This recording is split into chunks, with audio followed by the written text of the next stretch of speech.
Good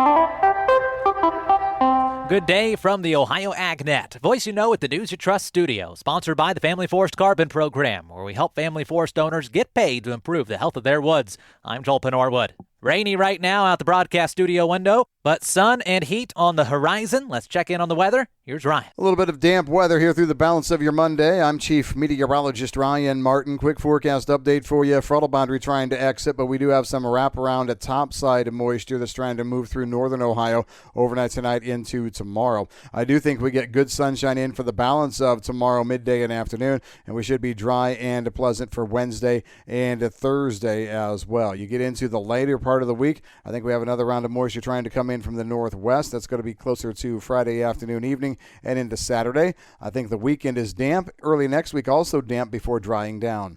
I'm meteorologist Ryan Martin. And thanks, Ryan. Weather brought to you by Seed Consultants. Simply better performance. Online at seedconsultants.com.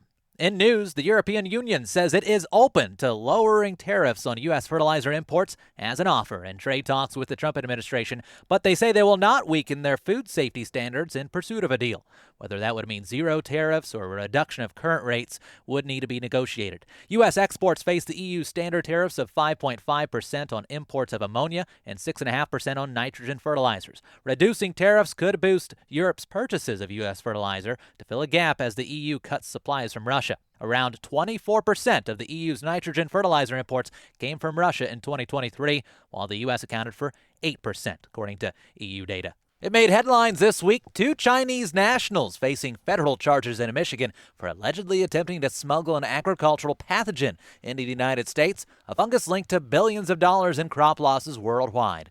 But what didn't make the headlines, in most part, is that this pathogen is not new to American soil. In fact, it's one that farmers across the Midwest already know all too well. While the court case raises eyebrows over potential biosecurity risks and more, local experts say it's a familiar enemy with familiar challenges. Ohio State University plant pathologist Dr. Pierce Paul joins us now to break down what farmers should really know about the disease and how to best manage it in the field. My work focused heavily on working with Fusarium graminearum, the same pathogen that made the news.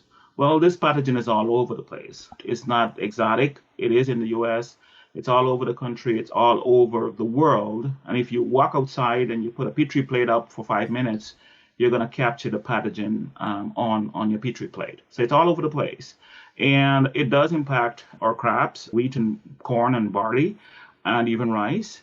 And it does contaminate grain with mycotoxins, particularly vomitoxin.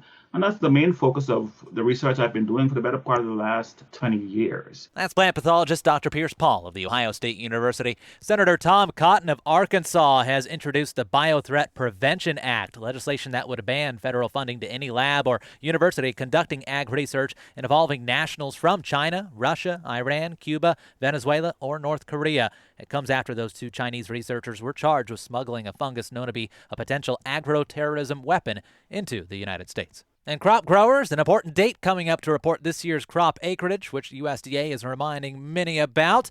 July 15th. That's your crop acreage reporting deadline.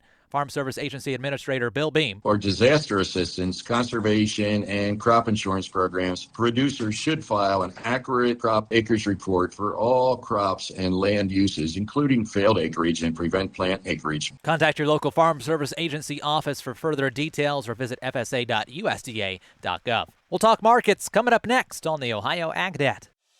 Soybeans are making waves in aquaculture. As a top protein source for fish farming, soy meal is essential for producing sustainable farm-raised fish. With fish farming as the fastest growing food sector, soybeans meet the demand for eco-friendly, nutritious options. From soybean fields to fish farms, soybeans power the farms that feed families. Brought to you by the Ohio soybean farmers and their checkoff.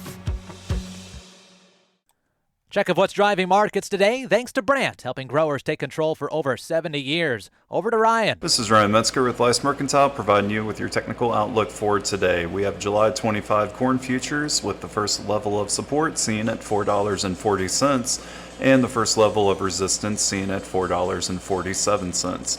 July 25 soybean futures has the first level of support seen at $10.49 and the first level of resistance at $10.63. July 25 wheat futures has the first level of support seen at $5.45 and the first level of resistance at $5.60. Please visit our website, licemercantile.com, to learn more about our grain marketing program and crop insurance services. Thanks, Ryan. This check of markets brought to you by Seed Consultants. Simply better performance. Online at seedconsultants.com. July corn down a nickel right now to $4.37.5. New crop corn off 8 1/4 to $4.41 per bushel. July soybeans priced at $10.56, down 1 1/4, while new crop beans down 4 3/4 to $10.32 1/4. July wheat off 13 cents to $5.41 3/4. At the Merc, June live cattle 75 cents up to $2.27 1/nickel. Feeder cattle marching higher as well. September 309.25 per hundredweight is their price, up 13 cents. How much higher are those feeder cattle prices going to go?